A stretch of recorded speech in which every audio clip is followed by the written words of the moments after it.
For many Canadians, this is the best month of the year, September. The smells of September, the glow of the sunrises and the sunsets, all of the cozy activities that you can get into like apple picking and baking. Thanksgiving is around the corner. Rhythm, can you tell I'm a huge September lover? This month, it's at the top of my list. I know, I can just tell by your excitement, Rachel. Are you a pumpkin pie or apple pie if you had to pick? I'm an apple pie. Okay, I'm a pumpkin, Oh, so that would be perfect. We could share half and half together. Now, Rhythm, of course, our audience has been waiting for this. We are releasing the September Outlook. We're going to take a look at monthly trends throughout this month and what we're expecting. We're also going to touch upon hurricane season as well. So, Rhythm, first, before we move forward, got to take a look back. Absolutely, Rachel. Taking a look back into August, we did see something interesting. We saw a lot of that heat above normal temperatures really towards northern Canada, across southern Ontario, even southern portions of British Columbia, Alberta. It was more seasonal, even though we did get some of those warmer bursts of temperatures as well. Now, we know that the cool air is on the move, and so is the warmth. So let's take a look at the first half of September and how you think this is going to play out in terms of those temperatures. Well, the focus of the heat for the first half of September is going to be towards the western end of the prairies. So they'll still be looking at those almost summer-like temperatures. But in eastern Canada, that's where we have more of a changeable pattern. So cooler shots of air is also possible with this, and it's very typical of autumn, giving us a little bit of autumn to start the month off.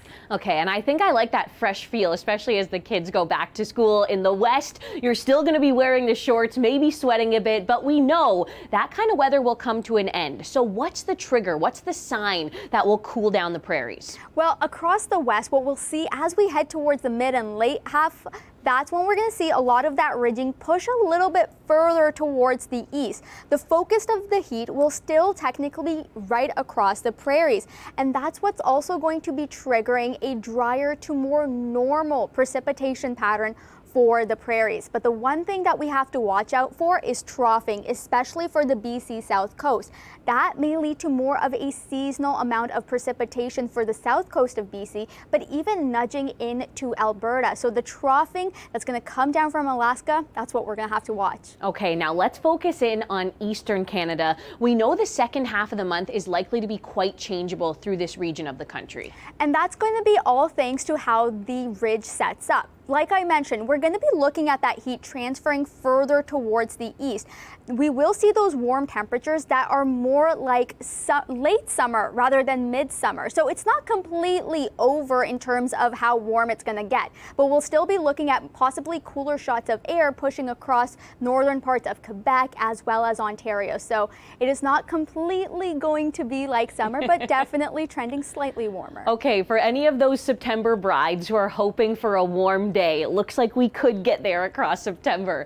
Now, as we focus in on hurricane season, September is a huge month for this. We'll take a look at some footage along the Atlantic coast. We can see scenes like this, especially mid-September. September 11th is usually when the season peaks. And Rhythm, when we talk about tropical storms and hurricanes, it certainly can influence the precipitation forecast through Ontario, Quebec, and especially the Maritimes. You got it, Rachel. What we're going to be looking at or possibly expecting is drier to normal amount of rainfall across the east. But that wild card, like you said, is going to be possible tropical remnants that ride the eastern seaboard. So that is definitely something that we are going to keep an eye out on. And I just want to end this all off taking a widespread look across September. We will be looking at that heat widespread across the country, but west coast and southern Ontario trending near normal.